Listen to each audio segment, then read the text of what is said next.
Cordel é literatura. No Nordeste tem bastante. Em Minas também existe o cordelista atuante, escrevendo o seu trabalho muito rico e interessante. Convidamos os telespectadoras e telespectadores de maneiras cordiais que se ponham a assistir um programa bom demais feito pela Rede Minas, que é o Brasil das Gerais.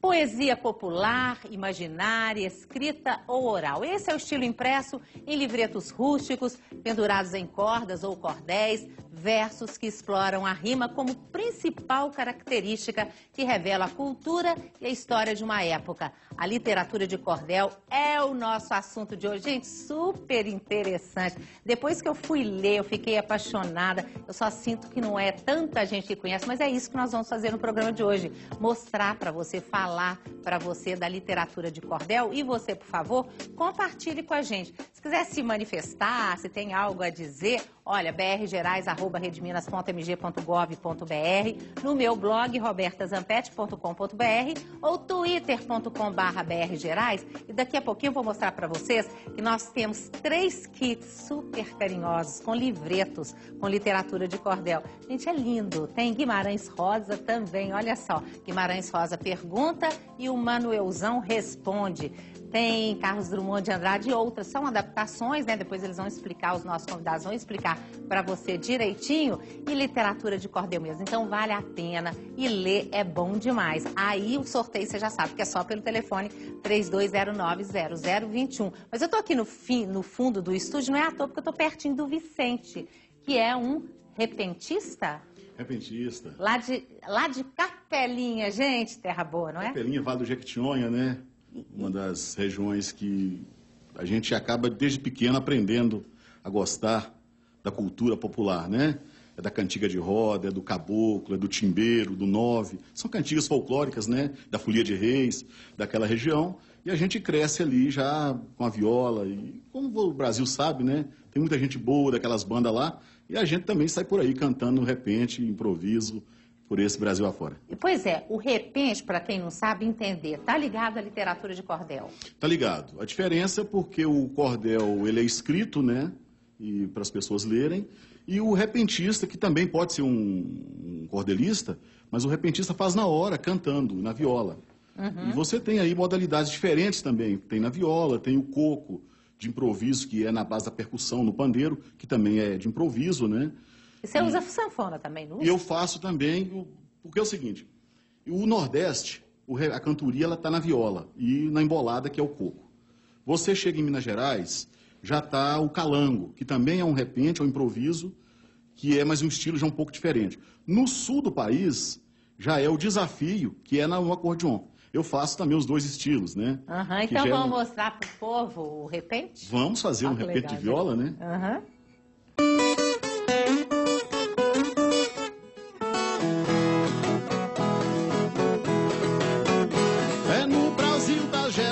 Que a cultura acontece. É no Brasil das Gerais que o artista aparece. Aqui fala de cultura, pois das coisas do sertão. Aqui fala de saúde, também de educação.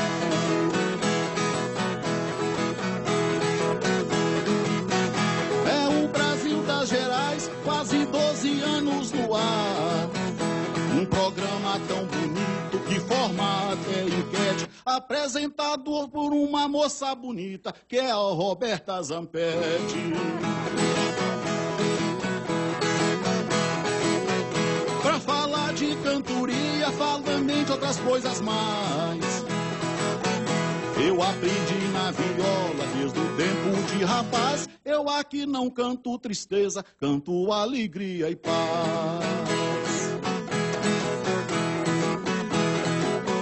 No deserto do Atacama, o mundo viu a terra dar à luz. 33 mineiros enterrados, foi tirado pela sonda que conduz. Foi um parto muito perfeito, cheio de tecnologia, mostrando pro povo que estava em casa. E esse parto, para ser realizado, teve a tecnologia da NASA. A vida do cantador é assim que eu vou falar. Mestre Gaia é cordelista, tá de lá, eu tô de cá. E Roberto Limoeiro, juntamente com a Simone, pra esse programa mandar.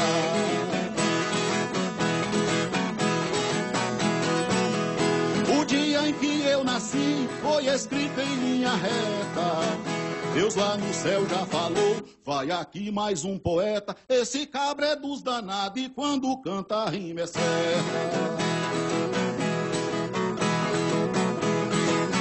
Rede Minas saiu na frente, programa de tradição.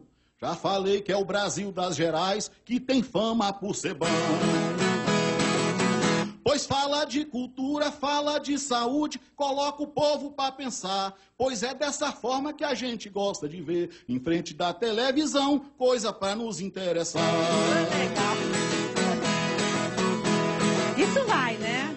Vai por aí, isso aí a gente canta uma noite inteira, canta qualquer assunto que você quiser. Depois eu quero saber como é que você quer essa coisa do repente, porque não é fácil, não. Pode parecer fácil, mas é difícil, né? A rima tem que ser feita na hora e ela tem um compromisso de rimar, né? E tem que ter a métrica também, que você não pode, determinado verso, você fazer um verso de um tamanho e outro de outro, porque aí começa a quebrar as coisas. O nordestino, os cantadores tem festivais, né? Dos cantadores de viola. E assim, a coisa rigorosa, com julgamento, com tudo, com prêmio. Pois é, depois você vai explicar direito, porque, Olegário, você que é um cordelista de primeira, né?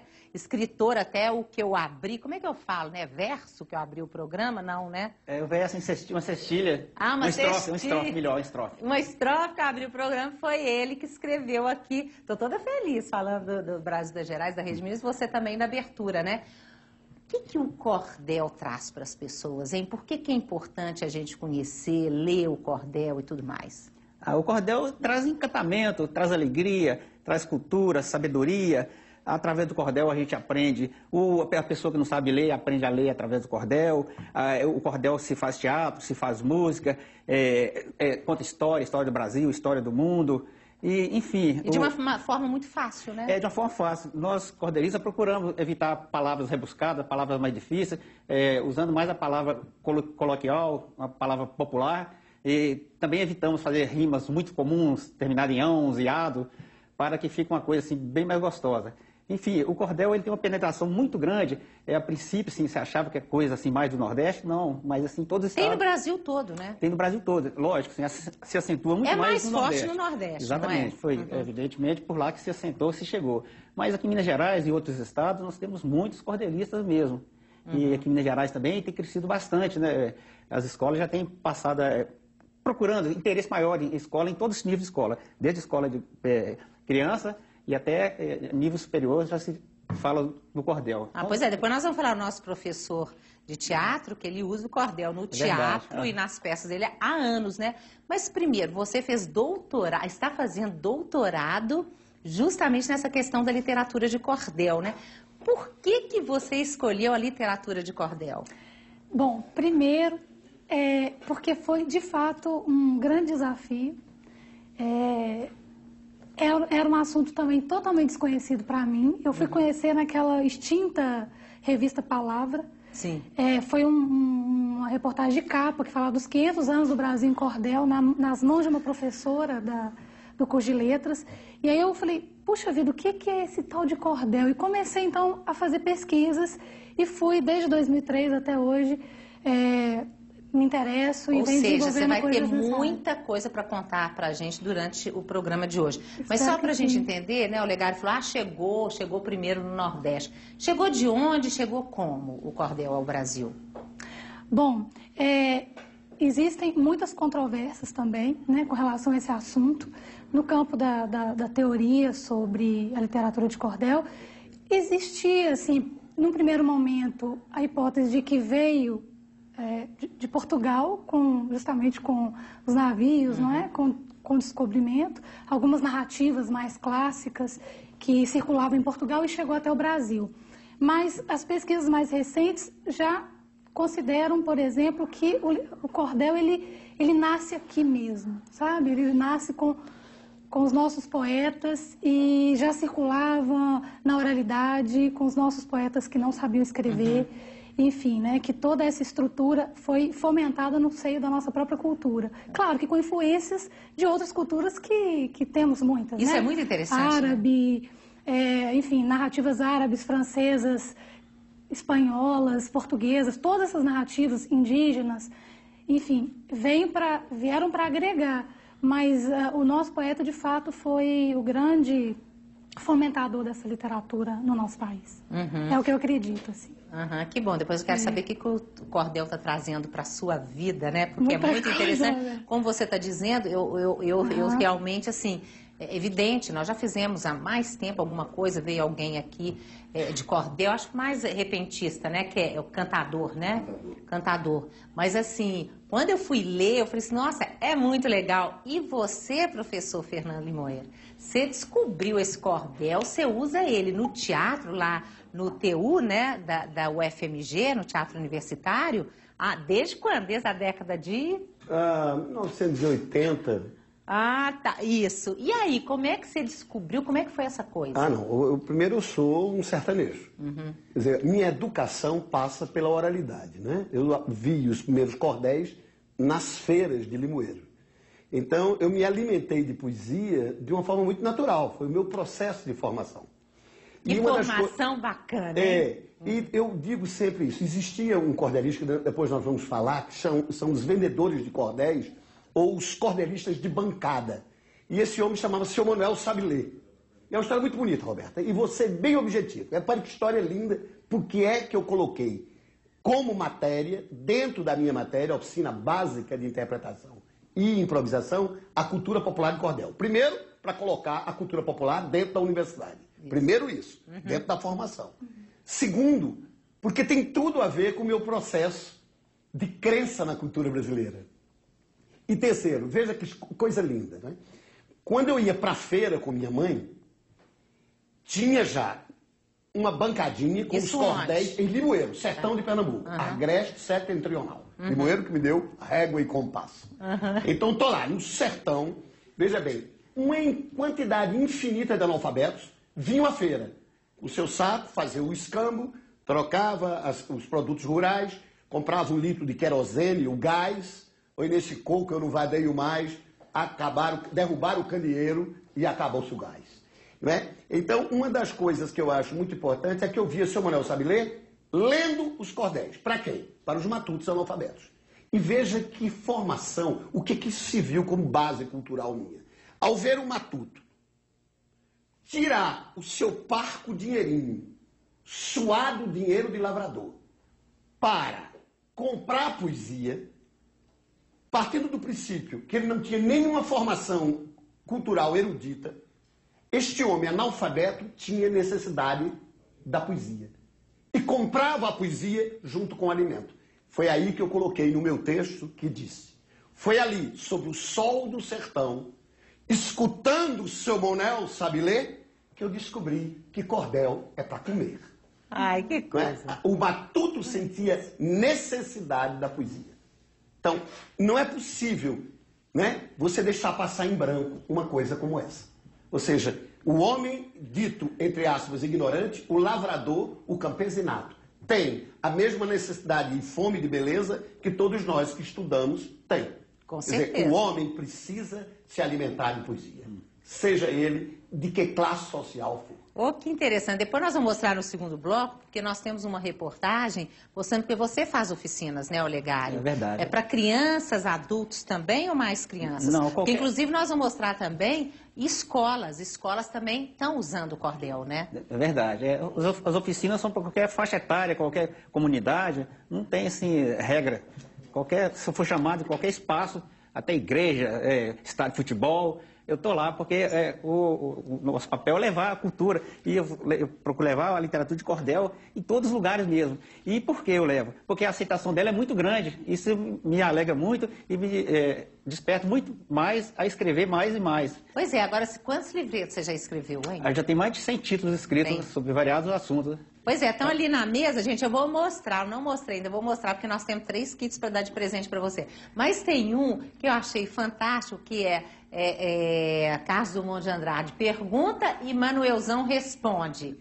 O que é isso? Não, Fala, é o João Guimarães, as perguntas... João Guimarães, Rosa, Carlos Drummond, não, desculpa. Guimarães Rosa e as respostas de Manuelzão. É porque tem o outro que é do Carlos Drummond, que depois nós vamos mostrar. Exatamente. Como todos nós sabemos, o Guimarães Rosa era um grande perguntador, né? Por isso ele escreveu grandes obras fenomenais. E Manuelzão, o capataz, andava atrás dele. O Manuelzão, que foi o inteligente, né? Que passou toda a história do sertão, foi Guimarães Rosa. Então, o Guimarães Rosa, ele andava com um caderninho na travessia do boiada que ele fez, de Três Marias até Fazenda Cirgo. Ele andou com um caderno mesmo pendurado e perguntando ao Manuelzão tudo do sertão, tudo, folhas, bicho. Aí Manuelzão tinha hora que se irritava com isso.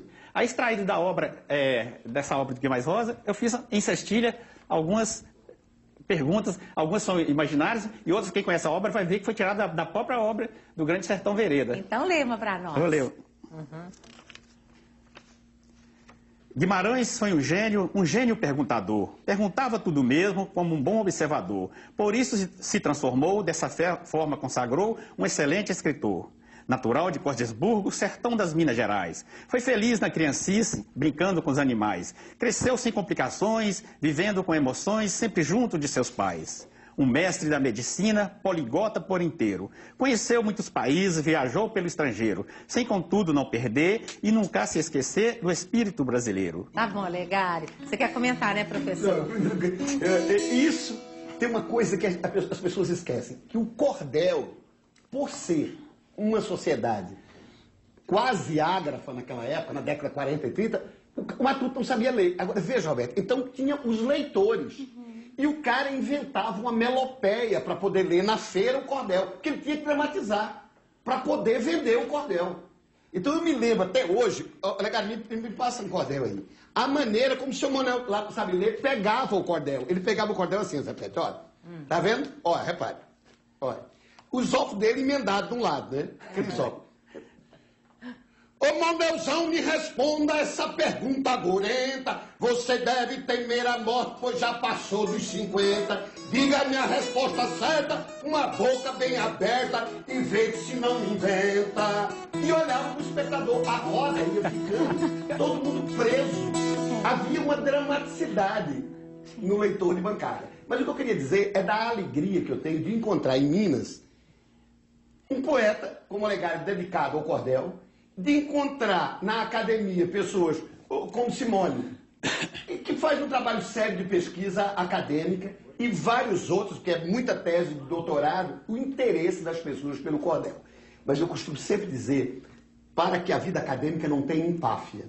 Porque não é a cultura popular que vem até nós, somos nós que vamos beber na fonte da cultura popular.